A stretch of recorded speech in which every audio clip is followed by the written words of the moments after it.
अस्सलाम वालेकुम मोहतरम नाजरीन, हमारे चैनल फैमिली जोक्स क्रिएटर में आप सबको खुश आमदीद। एक देहाती सड़क पर चल रहा था कि एक सिपाही ने इसे रोक लिया।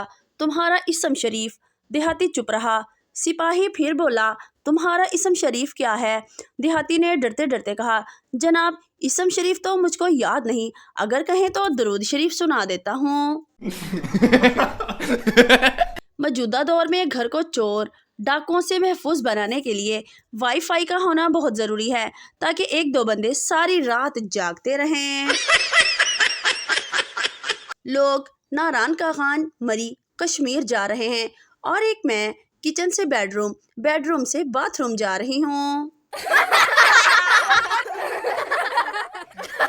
बहुत बहरान होता जा रहा हूँ, बहुत सुनसान होता जा रहा हूँ, बहुत इग्नोर करती है मुझे वो, बलोचिस्तान होता जा रहा हूँ। तुम्हारी यादों की बमबारी है ऐसी, वजीरिस्तान होता जा रहा हूँ। बरसती जा रही है यूं नहुसत, मैं हिंदुस्तान होता जा रहा हूँ। हैडर अपनों का गैरों से ज़्यादा, मैं पाकिस्तान होता जा रहा हूँ। एक औरत अपनी पड़ोसन को बता रही थी, मालूम है 20 साल तक मेरी कोई औलाद नहीं हुई थी। पड़ोसन हैरानी से, फिर मैं 21 साल की हुई तो मेरे पापा ने मेरी शादी कर दी, फिर जाके मुन्ना हुआ। तारीख के औराक बताते हैं कि पड़ोसन खड़े खड़े बेहोश हो गई थी। शादी में जूतों की जगह दुल्हा का मोबाइल छुपाओ, 5,000 क्या 50,000 भी देगा। सोच बदलो, आमदनी बढ़ाओ। काजी साहब ने दुल्हन से पूछा, क्या ये निकाह आपको कबूल है? दुल्हन हंसते हुए बोली, नहीं ते होर, तेरे वास्ते सजी बैठियां। पठान हज करके आया और सीधे मोहल्ले की दुकान पर गया और बोला, मेरा खाता निकालो। दुकानदार बड़ा खुश हुआ कि आज इसका 3 साल का उधार मिलने वाला है। जैसे ही इसने खाता खोला, पठान, ये मेरे नाम के साथ हाजी लिख दो। शादी की तकरीब में जिन आ गया, जिनको देखते ही लड़कियों की चीखें निकल गईं। एक बाबा जी ने लड़कियों को वजू करने को कहा। लड़कियां वजू करके आईं तो जिन की चीखें निकल गईं। लड़की, मैं अपनी दादी से बहुत तंग थी। जब भी किसी की शादी होती, वो मेरे गाल खींचकर कहती, अब तुम्हारी बारी है। फिर मैंने इनकी ये आदत ख़त्म कर दी।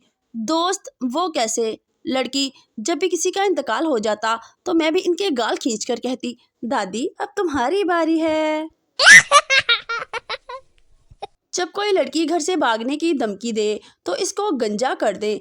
5 महीने तक भागने का नाम नहीं लेगी और इसका बॉयफ्रेंड अगर देख लेगा तो खुद भाग जाएगा। जुबैदा आपा के हिफाजती टोटके। एक आदमी मेडिकल स्टोर गया और बोला, मुझे जहर चाहिए। मेडिकल स्टोर वाला, मैं आपको इस वक्त तक जहर नहीं दे सकता जब तक आपके पास इजाज़तनामा ना हो। आदमी ने इसे अपने 2 निकाहनामे दिखाए। मेडिकल स्टोर वाला, पप्पू पुत्र वड्डी बोतल दे पाई नू।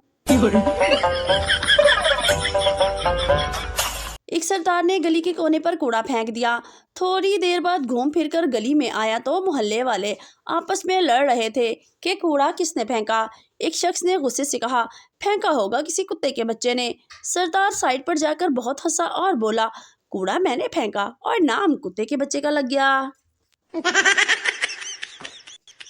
सरदार की 20 रुपए की लॉटरी में 20 करोड़ का इनाम निकला। डीलर, ये लो 10 करोड़। सरदार गुस्सा होकर, मुझे पूरे 20 करोड़ रुपए दो, वरना मुझे अपने 20 रुपए वापस कर दो। एक लड़का उदास बैठा अपनी गर्लफ्रेंड को याद करते हुए पानी में पत्थर मार रहा था। एक मेंढक बाहर निकला और बोला, पानी में आ, मैं तेरी उदासी उतारूं। तूने अपने वाली की चक्कर में मेरी वाली का सर फोड़ दिया है। बादशाह ने खुशी में सारे कैदी रिहा कर दिए। अचानक इसे एक इंतहाई उम्र रसीदा शख्स नजर आया। बादशाह ने इस कैदी को बुलाकर पूछा, कब से कैद हो? बुजुर्ग ने जवाब दिया, आपके अब्बा के दौर से। ये सुनकर बादशाह की आंखों में आंसू आ गए। इसने सिपाहियों को हुक्म दिया, इसे दोबारा कैद कर दो, ये अब्बा जी की निशानी है। रिजल्ट का दिन था। एक दोस्त ने दूसरे से कहा, मेरे अब्बू मेरे साथ खड़े हैं, تو جا اور رزلٹ دیکھ کر آ۔ اگر ایک پیپر میں فیل ہوا تو کہنا ایک مسلمان بھائی سلام کہتا ہے، اگر 2 میں فیل ہوا تو کہنا 2 مسلمان بھائی سلام کہتے ہیں۔ دوست گیا اور تھوڑی دیر بعد واپس آ کر بولا، یار پوری امت مسلمہ تمہیں سلام کہتی ہے۔ پیپر میں سوال آیا کہ چیلنج کسے کہتے ہیں؟ پپو نے پورا پیپر خالی چھوڑ کر آخری پیج پر لکھا، اپنے باپ کی اولاد ہو تو پاس کر کے دکھاؤ، اٹس کال چیلنج۔